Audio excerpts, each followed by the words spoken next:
Nestled in a tiny room atop 125 Union Hill Trail, amongst the Georgia pines, this is the Grow People Podcast, a tradition like no other. That six-time Grow People Podcast champion, Jason Gertis, fresh off a big win at Easter, 6 gatherings. I'm David Stein. Joining us out on the course, or in this booth behind us, is Marcos Guardiola, and also Neon Keon Sadiji. Today's podcast will be broadcast without commercial interruption to bring you the best in theology and jocularity. The purpose of the Grow People Podcast is to help grow people. Okay. We couldn't miss that part. Yeah. I worked days on that intro. And for those that are unaware, that is the theme from the Masters. Yes. Masters theme. So yes. It's Masters week. It is. I thought when you were wearing the green shirt on Sunday that was because of Masters week. Yeah, it wasn't. But had I'd been smart enough, or you had seen it soon enough, then you could have told me, or you did tell me to wear it. I should have worn it this week, but I came ill-prepared. It was the only shirt I had. It's okay, because then it would be distracting. People would think, oh, he's just wearing that because it's Masters Sunday. Well, they could have thought, wow, this guy's really culturally in tune. He is. Well, it's everywhere. And it's in this state. Yeah. Yeah, we were thinking of just blowing off the afternoon yesterday and driving out there. And I did this many times, late 90s, early 2000s, where I would just sit in the parking lot till about 1, 2 o'clock in the afternoon. Somebody comes out from their practice round, and then you ask them if you can buy their ticket. We were thinking about doing that, but so when you played there, didn't you? Yes. Thanks for bringing it up, because there's really no humble way to say, oh, by the way, I played Augusta. I played Augusta a few times. My favorite thing is when I'm watching the tournament with some friends, and they're like totally into it. And I never bring up the fact that I played. Yeah, I mean, you're not that kind of guy. Yeah. You're not a humble bragger. But I did bring my scorecard today to show that I did. That you did play. I did play. Shoot. 1 under on Amen Corner. Really? 1 under par. Could have been 3 under. Yeah. I had birdie putts on those 3 holes. Any hoodles. And what's the story of why it's called Amen Corner? I don't remember the particular golfer, but he said once you get through that stretch of holes, then you breathe and go, "Amen." That's over. Yeah. That is over. Could have been Jimmy Demerit or one of the other older guys, Gene Sarazen. But what I like to do when I'm watching with friends is they'll be like, "Oh, man, I can't believe how fast that green is," and I'll go, when you're standing over that putt, it doesn't break quite as much as you think it does. Like, what? This is the only time of year where I will make it a point to make an egg salad sandwich, because that's one of the traditions. Yeah. What is, again, I am not a golf aficionado, and I'm definitely not a egg salad aficionado. You don't like the egg salad? Oh, I'm not saying I don't. Okay. No, I'm saying, what is the tradition as to why is that? So for years now, the prices have gone up a little bit. They're a little steep now. It's $1.50 for an egg salad sandwich. That's what's amazing is like how cheap all the food is. It is. But it was $1 for many, many years. When I started going in 97, and I was there for Tiger's first win. You were there? Sitting on the 18th green. You weren't. This is a wild story. And probably the only venue. I can't work this into a message. Yeah. I don't know. Well, maybe. Yeah. So it was 1997. So 1996, he turns pro. Yeah. The only way he's going to qualify for the 97 Masters is if he wins a couple tournaments. So nobody's thinking he's going to do that. Yeah. It's also the year of the Olympics here in Atlanta. So I'm living in Pennsylvania. My best friend gets a subscription to the AJC. Okay. And starts buying up tickets to the 200-meter and the 400-meter dash at the Olympics here in Atlanta, knowing that that's Michael Johnson's race. Gotcha. Okay, so he was the track star of the day. So he buys up as many of those tickets as he can find. Now it is what I guess it was August was the Olympics. It's July, whatever that is. It's July. He gets I guess a phone call or whatever, because he took out an ad in the AJC saying, "Hey, I've got these tickets." Oh, really? So he bought them. Then he took out an ad in the AJC and said, "Hey, I've got these tickets. Call me." Gets a call from a ticket broker and says, "Look, I've got 2 full week badges for the Masters for 1997. I'll trade you for 2 Michael Johnson 200-meter dash." Oh my gosh! So wow. At that point, Masters badges were going for about $1,000. Yeah. Face value $125, but Yeah. but third market, about $1,000. So he trades for these Masters badges. Tiger then goes on and wins 2 tournaments. He wins Milwaukee, he wins Disney, gets an invitation to the Masters. Those badges skyrocket to 10 grand. Oh my gosh!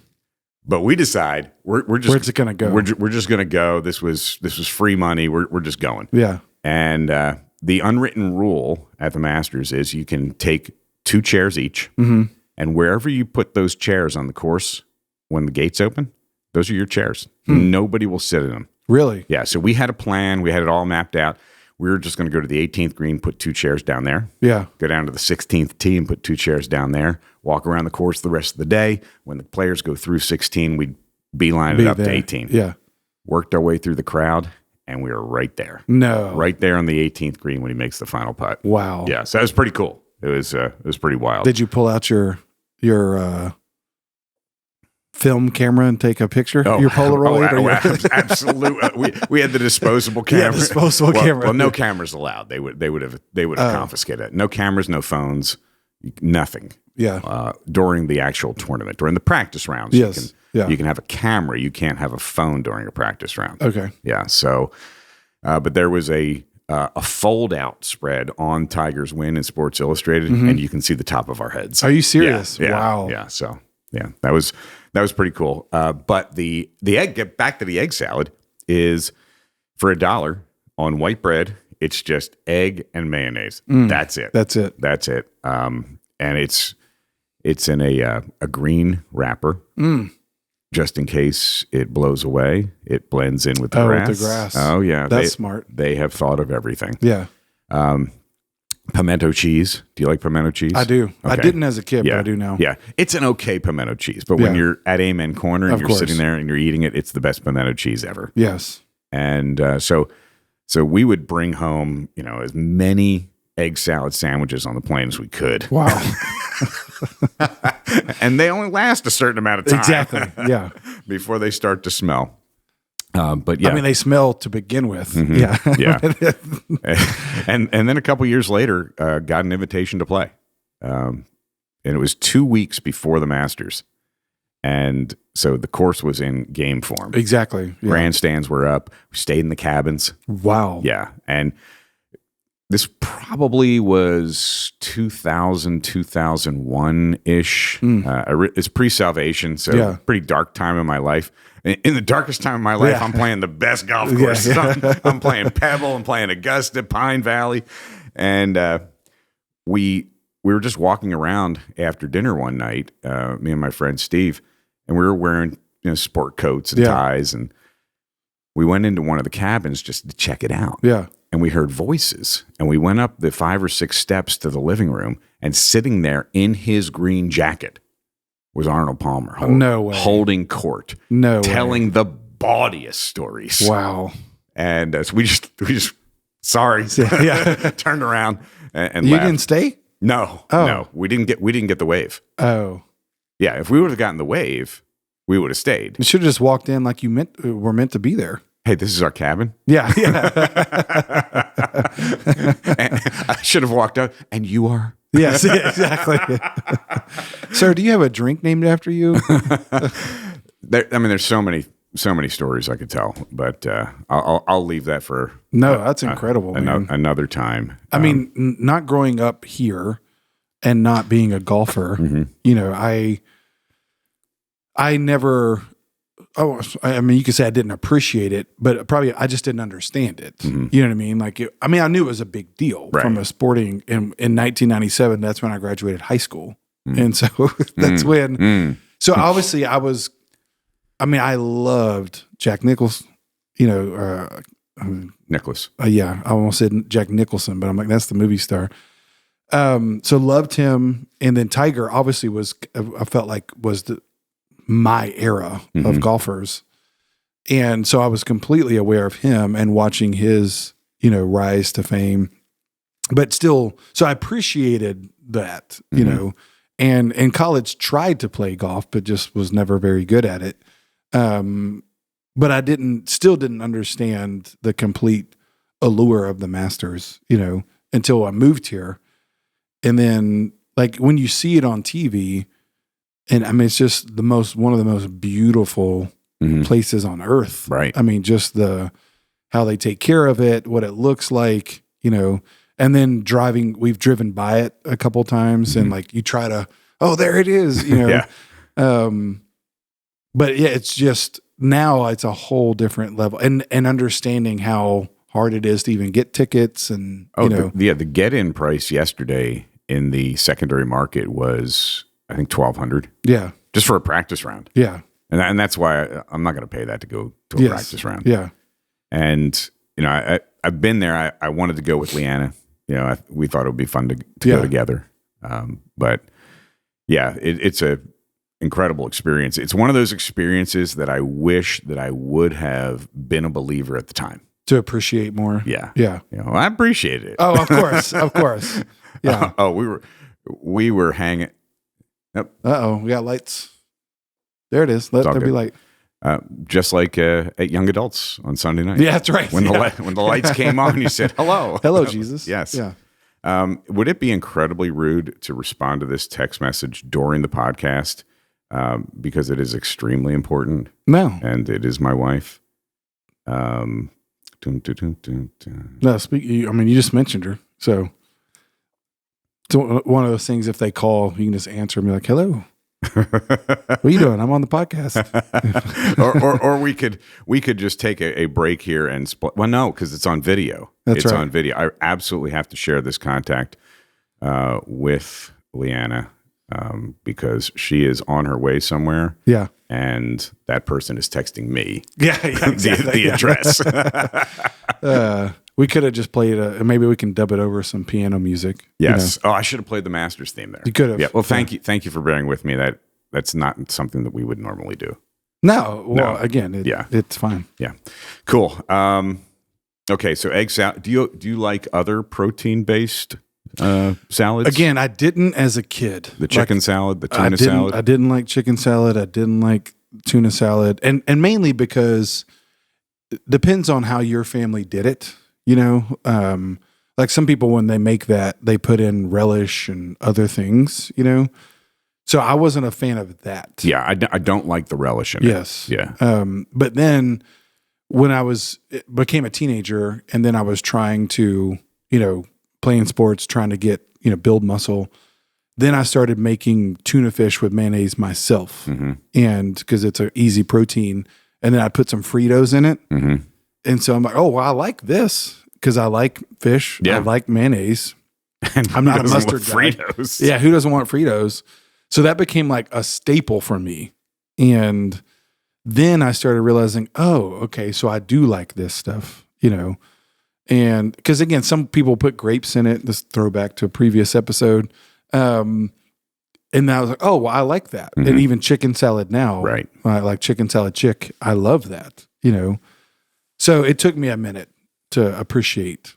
But it's like one of those things that almost, and I don't know if we've discussed shoe fly pies, that's an Amish thing. I'm very familiar with the shoe fly pie. But it's one of those, I always think like tuna fish salad, chicken salad. It feels like it's one of those things people are like, let's see what I've got in the fridge today. And it was an accident. Yeah. It was like, because I don't know who thinks that up, a delicious accident. Yes, exactly. It's one of those things. It's like a happy accident. I think a chicken salad chick just opened in Cherokee County. Where? On 92. I did not know that. Yes. Okay. Yeah. Because we go to the one down in Kennesaw. Yeah. Yeah. Yeah. Do you do the Fancy Nancy or the Classic Carol? Our favorite is the jalapeno one. Oh. No, sorry. That's not the favorite. The basil. The lemon basil. Ooh, no. That's our favorite one. No, thanks. Yeah, because of the seasoning. So I like that one, jalapeno. And then, I mean, I like them all pretty much. It's funny. Natalie likes just the classic. She doesn't like much else. But then me, Lindsay, and Jackson like pretty much all of them. Yeah. No, that's good. The relish. I could go either way, but I'm not a fan of the relish. I like relish. I like relish on a hot dog. Relish on a hot dog is excellent. I don't like it. Well, that's what's funny. I didn't even like pickles as a kid. Not your pet. Okay. But I like them now. But I don't like them in other things. You know, like if I want a pickle, I'm going to eat a pickle. But I don't want relish in. Again, to me, relish and meat don't go together. It's like a salad.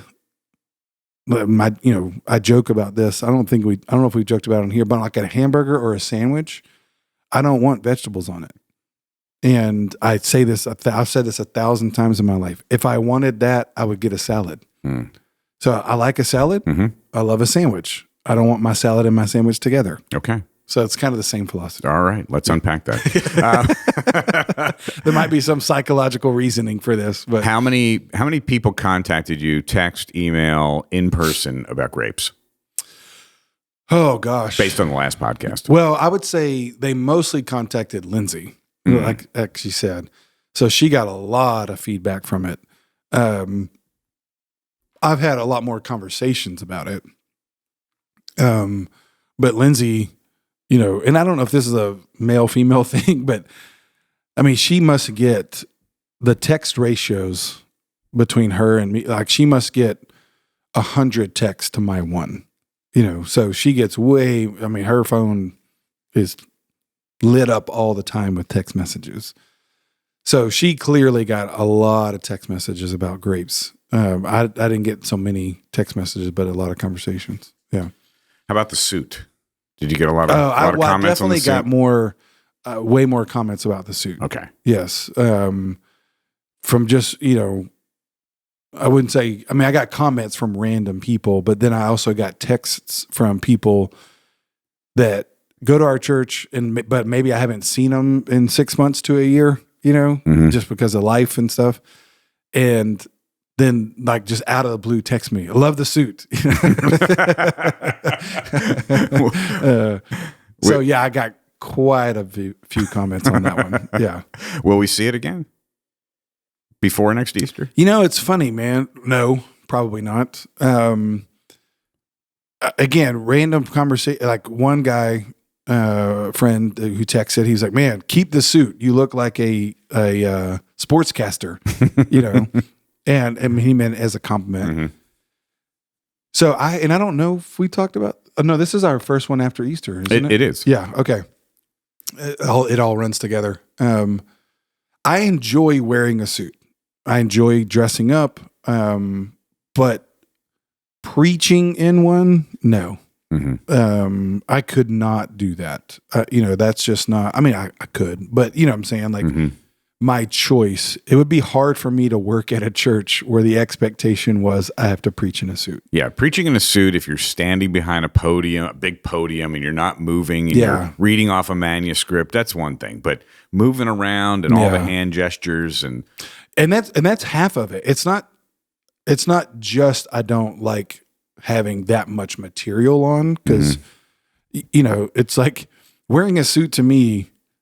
It is, and again, I'm, if I was in a business setting or something, again, wearing it every day, going to an office, it wouldn't be like sweating all the time. You know what I mean? Because it's not like you're outside. But the idea of wearing multiple layers and preaching, heck no. Because again, I sweat already. And so, yeah, but to your point, and that's a better way to explain it. I just move too much to have a suit. And when I have a suit on, like it kind of mentally restricts you in your mind, because I can't move as much, to where, those that attend our church or watch my messages, I move way too much to have a suit on. So yeah, it's not just that I don't like sweating, but I don't like feeling, it feels too claustrophobic to me. I don't like that feeling. Like if you go watch my message, again, not that I'm suggesting someone do this, but I study myself. I watch my messages back. I listened to last week's message yesterday. I watched the whole thing back.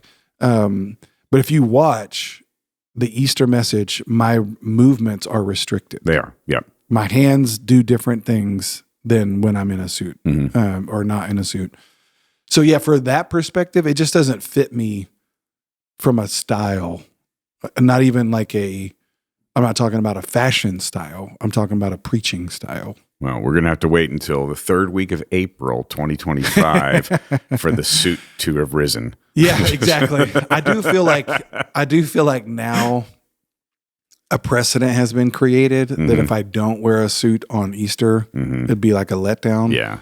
But what was funny, dude, it hasn't always been this way, but I've got a lot of friends in ministry and I don't typically watch all their sermons, but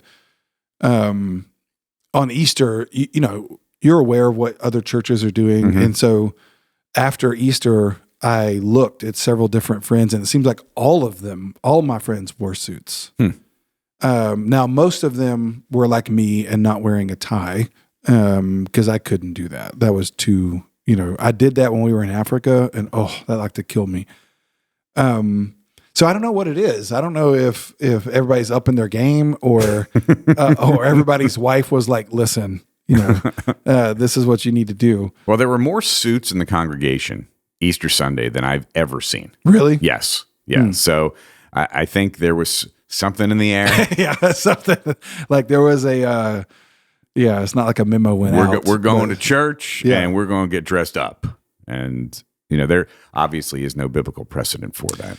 No, and honestly, in my younger years, that was a reason why I didn't like it because I didn't like, and I'm not saying people are wrong in what I'm about to say, but I don't like the connotation of it is, well, it's God, so I got to give my best, Well, I respect that, sure, on one level, like. It is a way to honor God. Yes, I want to honor God, but I don't like the idea that somehow my best is like the Bible says my righteousness is like filthy rags. So it's not, I don't like the idea that I got to give my best to God for him to love me more or to be acceptable. And that becomes an unconscious thing in a church where you have to meet kind of a standard to get in. I don't like that. And so that's why, that would be the other reason why I wouldn't wear a suit is I don't want people coming to church feeling like they got to clean themselves up to come to church. So I don't like that. Right. But I understand the idea that you want to give God your best or you want to honor God. Again, obviously, clearly the Bible says that. But it always makes me laugh. Like I'll just never forget growing up. Again, we've had this conversation. I didn't go to church, but when I started going to church as a teenager, it was a church where everybody wore suits. Well, the deacons, in the Southern Baptist Church, typically the deacons are your board or your elders or whatever. But at this little country church, there'd be deacons in suits, but they'd be outside smoking, before the church. And I was like, that's kind of an oxymoron. You know what I mean? And so they were wearing suits and then come in and would reek of smoke and worship Jesus. Again, not that it's a sin to smoke, although you could maybe make an argument because it's destroying your body.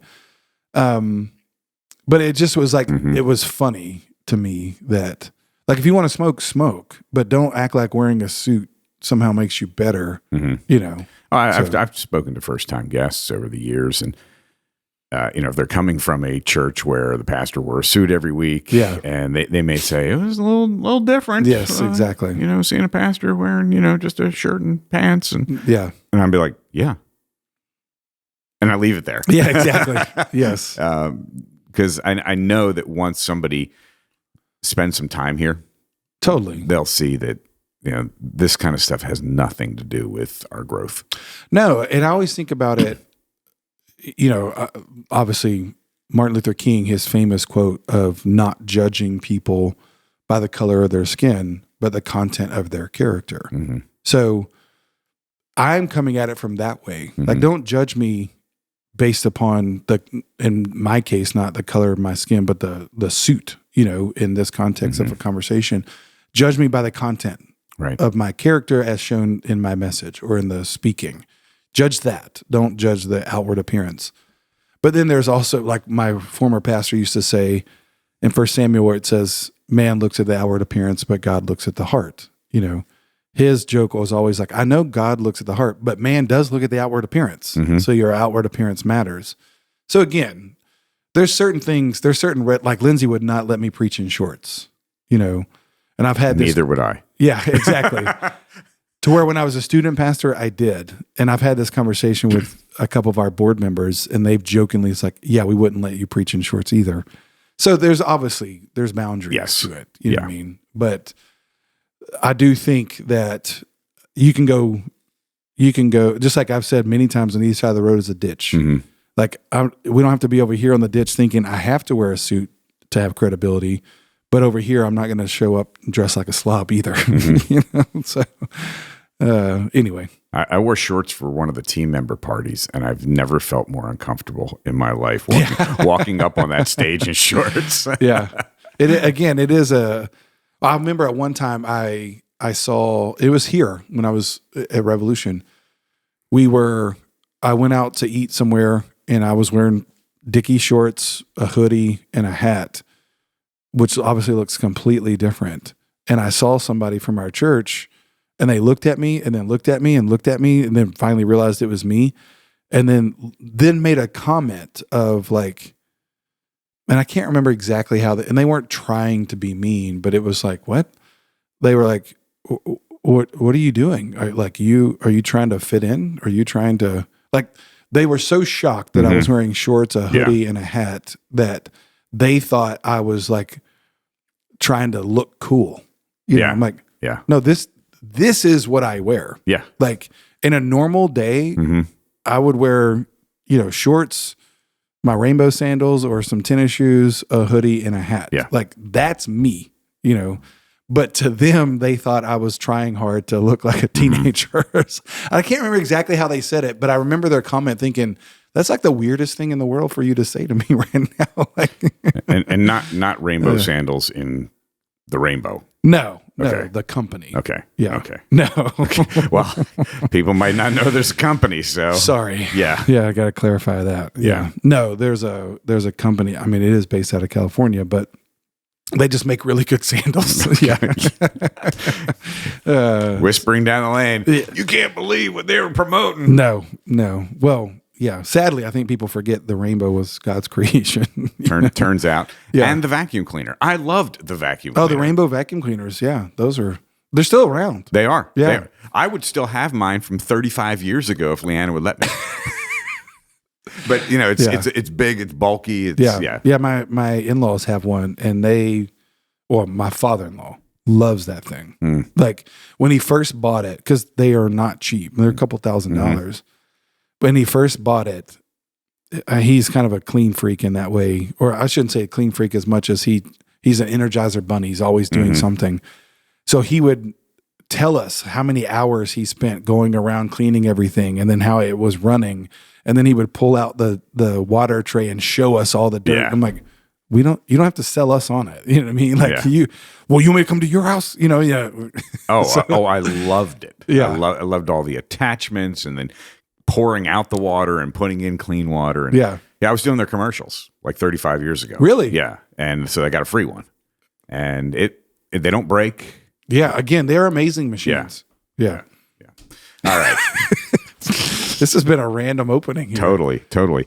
Let's talk about this past week's message. I have heard from numerous people various different things that stood out to them, that spoke to them, that convicted them, that were hard things to hear. Yeah.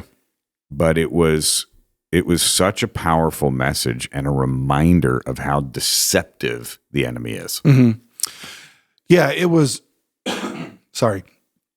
It was, obviously we've been preaching through the letter to the Ephesians, and initially I thought about preaching Easter on Ephesians 5:1-2, where it talks about, be imitators of God as beloved children and forgive or walk in love as Christ loved us and gave himself up as a sacrifice. So I was going to kind of run with that on Easter, but then when we settled on the theme of darkness, your hour is over, I was like, let's make that more of a standalone, message, because I thought that was just a powerful point, to highlight. So then I was like, okay, well, cool. I can do those two verses kind of around like before and after Easter, kind of sandwich it. So I was excited about that. But then verse 3 of Ephesians 5, he just clearly, he's like, but sexual immorality. And I'm like, man, I don't want to talk about that right after Easter. Like, because Easter obviously was so great, and don't hear what I'm not saying. I'm not ashamed of the Bible. But speaking of a lot of my friends that were wearing suits, what a lot of guys or a lot of churches do is they'll either start a new series on Easter or they'll start a new series right after Easter. Sure. And there a lot of times will be focused on helping new believers or like an apologetics message. Like one friend is doing a whole series on Jesus, like who is Jesus? Others are doing, like a lot of churches will start a new series last weekend and try to, as a way to try to connect people, from Easter. And then I was talking about sexual immorality. But you did show us funny pictures. Yeah, I did show funny pictures.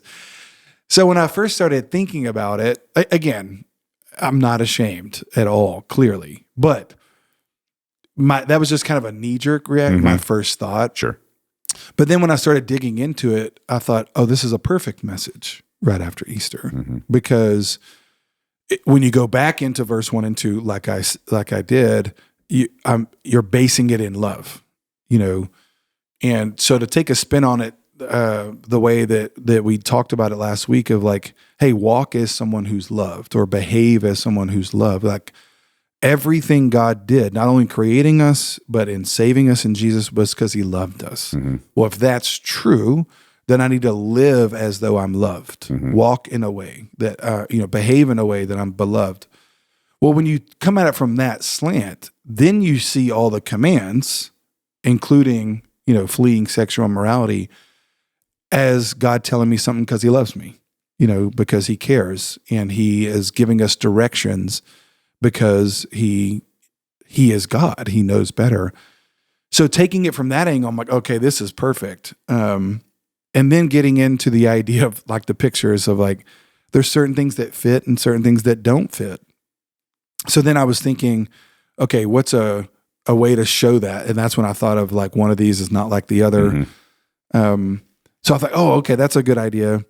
Well, then as I keep studying Ephesians and getting into verse 5, when he says anyone who is, I'm like, okay, now I need to talk about identity. And then clearly, like that language, it sparked in my mind another verse, 1 Corinthians, where Paul, same guy, deals with the very similar issues. But yet in 1 Corinthians, the list is longer, and not worse, but like clearly says some things that are culturally not acceptable today. So then I'm like, dang it. Like first I'm talking about sexual immorality. Now we're digging into it even more. But again, that's to me, and Pastor Chad actually said this in our meeting yesterday, that's the beauty and power of preaching through books. Like the Bible's determining what we say. Sure. This isn't me. Like this isn't me like pulling out something I just want to say to people. This is me just like, well, here it is. So it wasn't a tough message per se to preach, but it is a message that I wanted to be sensitive to cultural, misgivings about it. So then talking about, particularly where it says in 1 Corinthians about, this longer list, sexual immorality, covetousness, idolatry, but then it adds to it adultery, men who practice homosexuality. So I felt, okay, this is a unique, and we actually talked about it on here, but it was a unique opportunity to address that specific issue, to say, hey, listen, there's a lot of a lot of deception around what you're being told what this word means. So let me clarify this for you. And I got several people texting me or talking afterwards, like saying, thank you for clarifying that, because I've heard a lot of things about, that word wasn't always in the New Testament, and it wasn't. But because the word wasn't even invented. And so it's sparked a lot of conversations. So in a good way, I think it, again, turned out to be a great time to address it. But the overarching theme that I wanted to say, which we wanted to unpack a little on here, is it's really not about the specific sins. And I think that's what most modern readers will read that and just highlight that, you know. And again, like I said, no one really takes issue with the other ones, like thieves, adultery, and no one would have a problem with the idea if someone said, no, I am an adulterer who happens to be Christian. We'd be like, what? No. Or if someone said, I am a thief who happens to be Christian, or I am a swindler who happens to be Christian, or I am, I am a drunkard who happens to be Christian. We would never use that line of reasoning the way we do with that particular one of same-sex sexual activity or homosexuality. We would never. No one would. I say no one. Maybe there are, but typically within the Christian space, no one would be like, well, that's okay to say I'm an adulterer who happens to be Christian, but yet it's somehow okay in that particular instance. And again, it's not about the specific sin as much as it is about the idolatry behind it. And Paul is not giving an exhaustive list. He's not giving there's clearly more things than just this list, because he does that elsewhere as well. But Paul is just naming some things to try to get the point across to say, hey, because he says in verse 10 and 11, you were these things, but you've been washed. You're not these things now. And that was the overarching point that I was trying to make, is like, listen, we can't and I tried to illustrate it with my hands, which if I had a suit on, I wouldn't have been able to do. But illustrating it with my hands to try to say, listen, man, the main point that Paul is trying to say is idolatry. Like, if I elevate something, whether it's sexuality, whether it's gender identity, or whether it's other things in that list, right? Drinking, adultery, whatever it is, if I elevate that above my Christianity, and for those listening, I'm illustrating with my hands again, but it's the idea of like a pyramid, what's on top, because he talks about the idea of inheritance. Well, if God is at the top of my life, or we might say at the center of my life, if God is my identity, if God is the definition of my isness, who God is defines who I am, is what I'm trying to say. If that's true, then heaven is going to be about me getting the inheritance of what I want most. I want God. So therefore, my inheritance is going to be God. And I'm going to be supremely satisfied in God because that's what I want. So that's my inheritance. But what Paul was trying to make the argument is, but if God is not what you want most now, if he's not at the top of your life, if God isn't the is that defines your isness, if who God is isn't defining who you are, then your inheritance for all eternity won't be God. You'll have no inheritance, because if you don't want God most now, why would you get God then? That was very convicting. Yeah, and it should be. And I think that is the major overarching theme of what Paul is trying to communicate. But just like, people, but they hear what they want to hear, and so then they highlight that one thing and say, well, hold on. Are you saying, if someone is this, then they're going to hell? Well, you're missing the forest for the trees here. What we're saying is anyone with anything, if they elevate it over God, then they won't get God. Why would they? I mean, it doesn't make any sense from a logical standpoint. Like, for example, in my relationship with Lindsay, my wife. Lindsay is what I want most in my relationship. And so therefore, we have children, but I tell my kids all the time, listen, I love your mom more than I love you because Lindsay's what I want most. So if Lindsay's what I want most, then when my kids leave, and hopefully build their own life, and then I'm still getting what I want most. Now, do I love my kids? Yes. Mm-hmm. And do I want a strong relationship with my kids? Yes. Do I want them to come back home? Yes. Do I want to see their kids? Yes.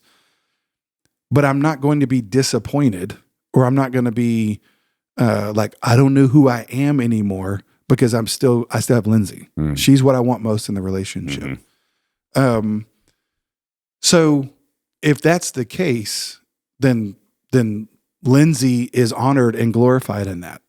But imagine being in a relationship and Lindsay's not what I want most, or your spouse is not what you want most. You just want things from them.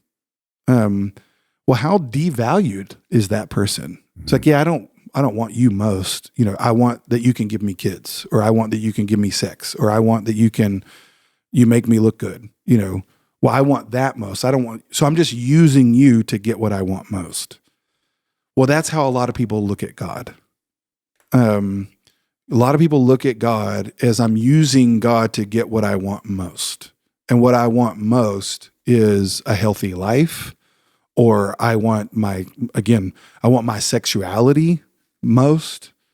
And I'm good with God as long as God gives me what I want most. Well, that's not how relationships work. How devaluing that is to God, how dishonoring that is to God. But yet, that makes sense to us when it comes to human relationships. Because if Lindsay's not what I want most, and I'm using Lindsay, then that's an exploitative relationship. I'm exploiting Lindsay. Mm-hmm. I'm abusing Lindsay because I'm not honoring Lindsay. I'm not finding my joy and satisfaction in Lindsay. So we get that, and no one wants that kind of relationship. But when it comes to God, it's like we're fine with that kind of relationship. We're fine with it as long as God gives us what we want. And that's why, and we were talking about this offline earlier, the second series I ever preached here back in 2010, which was the first series that I brought to the table, because obviously Revolution existed before me. Yep. And I wasn't the founding pastor. And so they went through a pastoral transition. And in January of 2010, I came. They had already had one series planned. And so I came and spoke that. But then it was like in February or March of that year, it was the first series where they looked to me, as the new lead pastor, and like, hey, what are we going to talk about? Well, I just read a book from Tim Keller, one of my favorite pastors, authors. I mention him all the time, called Counterfeit Gods. Mm-hmm. Great book. Fantastic book. And what Keller deals with in that book, it was kind of a groundbreaking book at the time, and it's not that thick or hard to read, and it's in a classic Keller style, is Keller kind of peels back the curtain to say, listen, the sin behind all sins is idolatry. Mm-hmm. So it's not about sex or money or power. It's about, because that's what we tend to think about. Again, to your point, like the deception, disobedience, destruction, we tend to think about the disobedience first. Like, well, yeah, I disobeyed God's commands. And clearly we will be judged for that. But we don't attack the deception behind the disobedience. And that's what Paul, I think, was trying to say, and why I wanted to end it where we did, was like, no, there's a deception behind it. Mm-hmm. And what is the deception? The deception, just like Satan in the Garden of Eden, the deception was you can't trust God. He doesn't have your best interests at heart. You're your own God. So the deception behind the disobedience was idolatry, was God's holding out on you. He doesn't love you. If he loved you, he wouldn't tell you not to do that. Mm-hmm. Clearly you have these desires that looks good to you. God wouldn't make you to have these desires and then tell you don't do that. So clearly, God's wrong, which is the whole rationale today, of whether it is sexuality or gender or whatever it is, the rationale is, well, this is how I feel, and God wouldn't make me to feel this way. So therefore, like, I'm not wrong in acting on these feelings. So that the deception behind that, though, is you'll actually find joy. Like, instead of having God at the apex of your life or the center of your life, it's no, you're actually smarter than God. And so let's change that. Let's shift that. It's okay to still, quote unquote, love God, and follow, but at the end of the day, you get to call the shots. You know, your isness is defined by yourself, not by Him. That's the deception. And that's what I was trying to communicate to people. And again, why I tried to illustrate it that way is when I made the point of, which again, I was proud of the alliteration of it, but if your isness is defined by immorality, impurity, or idolatry, then you have no inheritance. If your being is defined by anything else other than God, who is the essence of being, then you have no inheritance with God. And so I hope that was very eye-opening to people in that sense, to see in their own life how they've been deceived. It was totally eye-opening. The illustration of the pyramid, it could not have been more clear. And that's what I talked to most with people afterwards and then into this week was, I never really thought of, hey, if God is not here and my struggle is above God, then those are out of whack. Yes. But we can deal with, hey, God's up here at the top and I'm struggling with this. We can deal with that. 100%. And God can, God clearly deals with that, and that's why I love how Paul, obviously directed by the Holy Spirit, and we'll actually get into it more this week. And so if you liked it last week, you'll like it more this week. If you didn't like it last week, you'll like it less this week. How's that for an invitation? Yeah, how's that for, come on back, People want that though. Yes. People want the truth. Yes. Well, and I'll give you a teaser for those that are listening. So this is why it pays to listen to the podcast. It does. Become a Plus subscriber. Commercial free today, yes, by the exactly. way. It's always commercial free. Paul actually says starting in verse 7, and then, so we'll do 7 through 14 this week. But he says, don't be partakers with them. And then he says his whole argument is, for you were darkness. Now you are light. Notice what he said there. He didn't say, for you practiced darkness or you did darkness. He says, no, you were. Now you're not. He's talking about being. He's talking about identity. He's saying, listen, no, you weren't just in the dark. You were darkness. You were the darkness. You were the evil. You were the sin. And even going back to Easter, and there's been, I wouldn't say confusion about this, but I've gotten a lot of questions about this when I talked about Jesus took on the darkness. Yes, I was saying in one level, he took on the powers of darkness, because Colossians references that. Jesus himself said it in John 12. He was going to throw out the ruler of this world and how he disarmed the powers and principalities of darkness. He freed us. So yes, in one simultaneous act, Jesus was taking on darkness, and I tried to illustrate that by the physical example of the darkness. So Jesus took on those supernatural powers, yes, but those supernatural powers was also our sin. It was the power of evil or the power of deception through human choices that led to human sin, which led to wrath. Jesus took on all of that. So Jesus wasn't just taking on the powers of darkness. He was also taking on the weight of our sin, because we were darkness. We were it. Now we're not it. And so that's why then Paul goes on to say, so don't practice the unfruitful works of darkness, So the point, again, is from that pyramid idea is all of us still sin and struggle with sin. But if who I am is a child of God who struggles with sin, that's okay, because I'm a child of God and I've been born into the family of God, which is a legal declaration. Nothing can change my status now as a child, just like my kids. My son is my son. My daughter is my daughter. No matter what they do, they have legal standing with me and Lindsay. They are our children and they're loved by us and they struggle. But what happens is people say they'll elevate the struggle to the identity and say, no, I am, this is what we were saying earlier. I am this. I am, homosexual. I am gay. I am transgender. I am whatever. Well, now we're getting into real dangerous territory because we're talking about identity. We're talking about being now, and we are elevating something that God clearly calls sin to identity. Now we do this all the time, not just with sexuality, because he also talks about greed. You can also do this with your national. Let me just give it a very simple, like I'm a Christian, then I'm an American.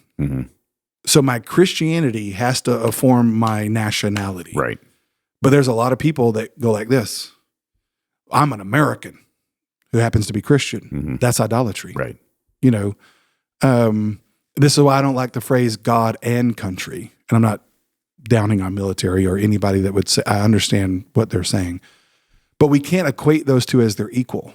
It's God, then country, So anything in your life, and again, it's not, we were clearly talking about bad things, but an idol can be a good thing that you elevate to a God thing. Oh, totally. Totally. A good thing, and that's what Keller talks about in the book. It can be a good thing that you elevate to the ultimate thing. And Keller asks a bunch of, again, I would highly recommend this book to everybody. He talks about, like, you can identify an idol by what are your nightmares? Your nightmares of, if I lost this, I don't know who I would be. Yep. Well, you're now getting at something that's an idol in your life. Yes. If I lost my life, or I lost my health, or like for us, if I lost my job, I have to be we in ministry have to be very careful not to let the phrase, I am a pastor, become our identity again. So it's like, I'm a child of God who happens to be a pastor. I can't say I'm a pastor as that's my core identity, because I won't always be a pastor. Right. There's been a ton of dudes and ladies in ministry that have done that, and it got taken away from them and they lost themselves. They don't know who they are. Right. So again, you can look at your nightmares. What are the things you're most afraid of that if you lost it, you wouldn't know who you are? You could also look at it from the positive thing of, like, what are the things that you dream about? What are your dreams? Like if your dream is, I want to be married, I want to have kids, I want to have, a house, a car, 2.5 kids, all those things. None of those things are bad. None of those things are sinful. Having a house, having a job, having money, having a spouse, having kids, all gifts from God. But if that's what captivates your imagination more than anything else, then that's the roots of idolatry. Oh, totally. And I've lived that for decades. Yeah. I remember the first radio gig that I got fired from. And if you're in radio and you haven't been fired, that's extremely rare. Really? Yeah, extremely rare. I had a rare career of 34 years where I only worked for a handful of places. Yeah. Less than that. Maybe 1, 2, 3, 4, 5 places. Yeah. For 35 years. So that's extremely rare because you get taken out on a whim. Yes. Okay, we're a top 40 station. We're going to be a country station. You're out. Yeah. That's just the way it is. Yeah. But after 10 years of doing a morning show in the 90s, I was let go. Yeah. It's like, I'm lost. Yes. I didn't have Jesus. Yeah. So there's no question that was my identity. Yes.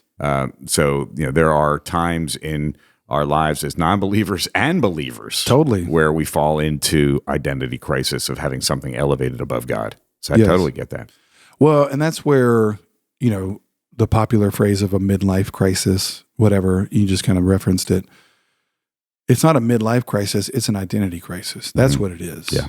And in our country right now, I would say we're having an identity crisis. One counselor years ago, who's actually used to be a part of our church, he's actually sadly passed away, but he said it's schizophrenia more than anything else, because schizophrenia is a battle of identities. And again, I'm not a counselor, but it's like we don't know who we are, and we kind of keep switching back and forth. That's the essence of it. And so, yeah, we're sadly creating generation after generation of people that are being deceived, that are being told, this is your identity, this is your identity.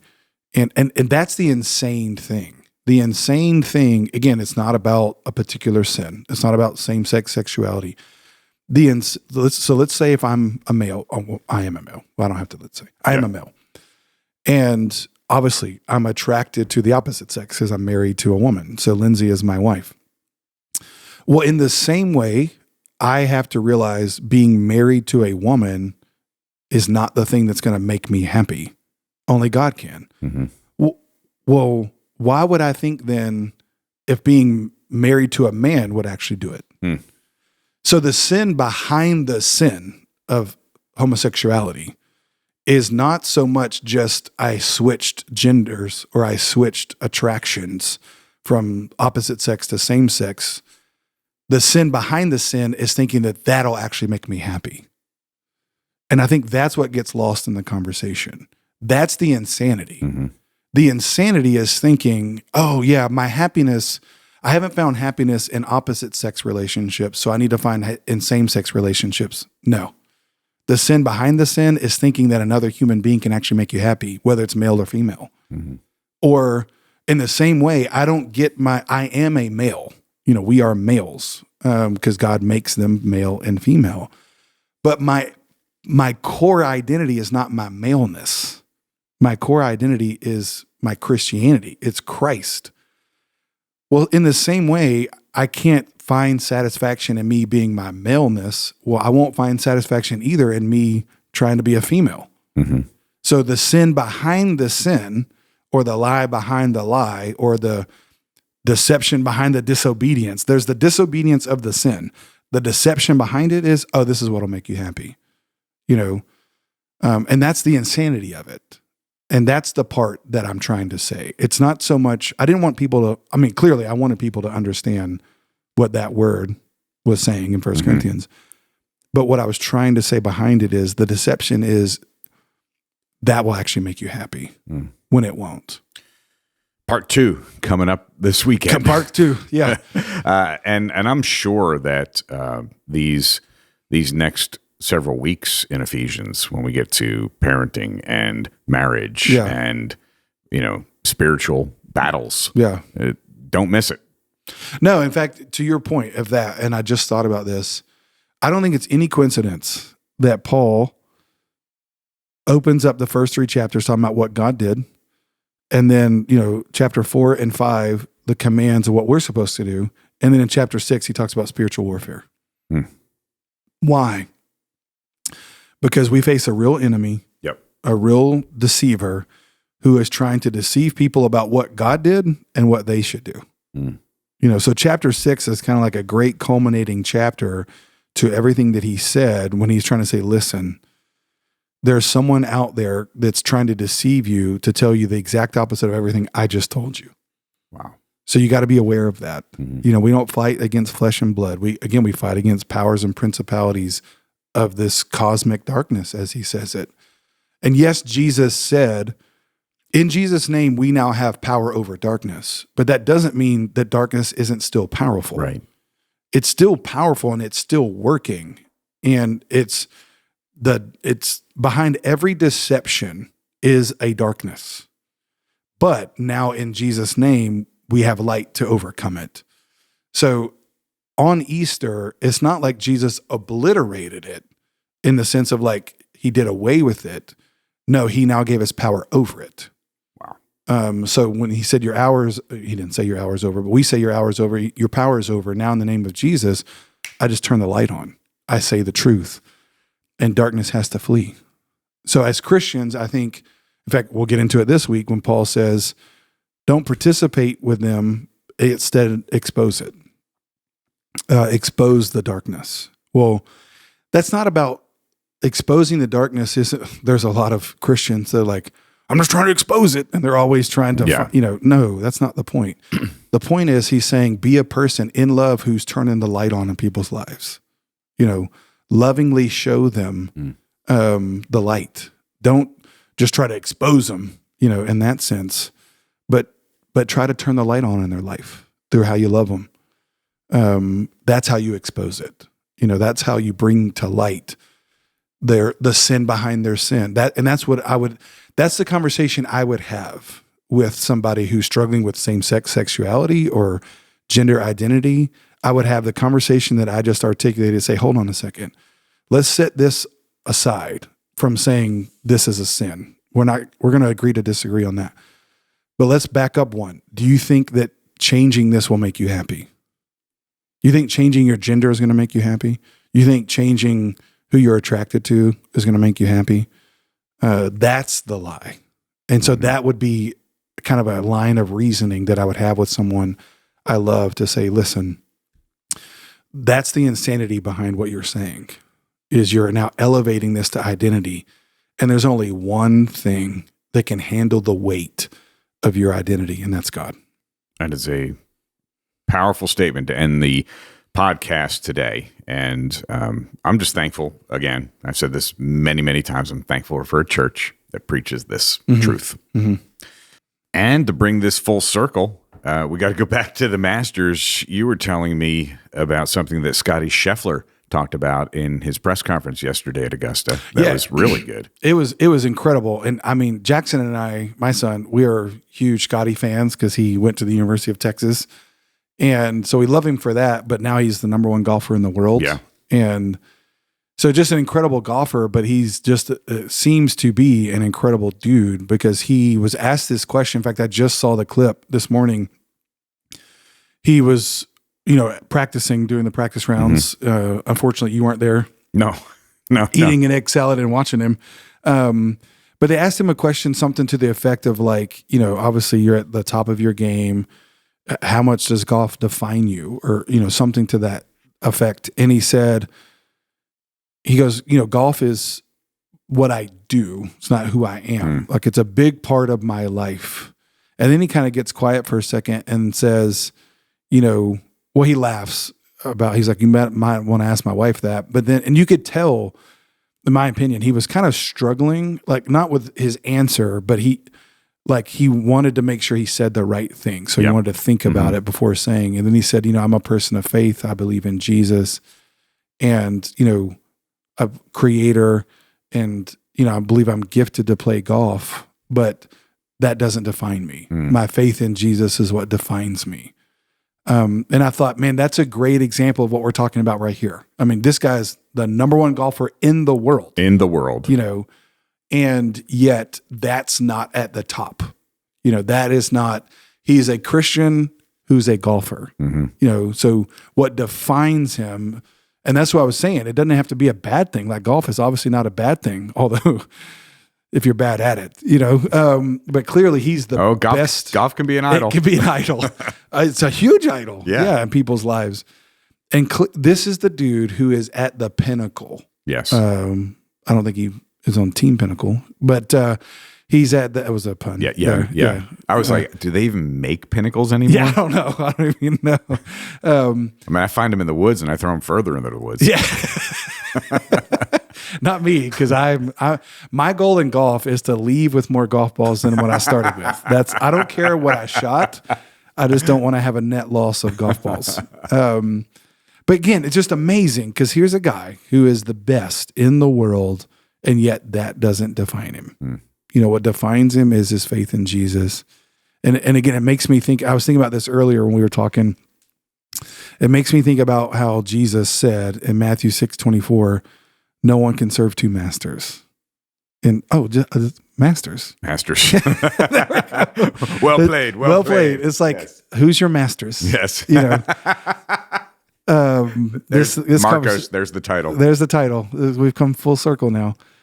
But Jesus says no one can serve two masters. You will either love one and hate the other, or serve one and or hate the other. And Jesus says no one can love or serve God and money, but it's not just money. You could take that out and just put a blank there. No one can serve God and blank.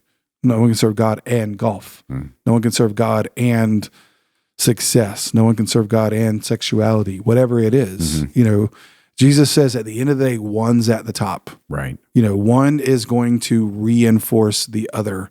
So that's in essence what we're trying to say. You can't serve two masters.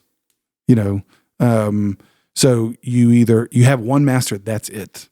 And again, the Masters is a great event. Golf is a great game, but the Masters can't be your master. That is excellent. I feel a great need to confess something right now.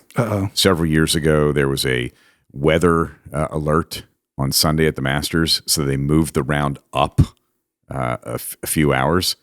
I may or may have not checked the score during the sermon. It's all right.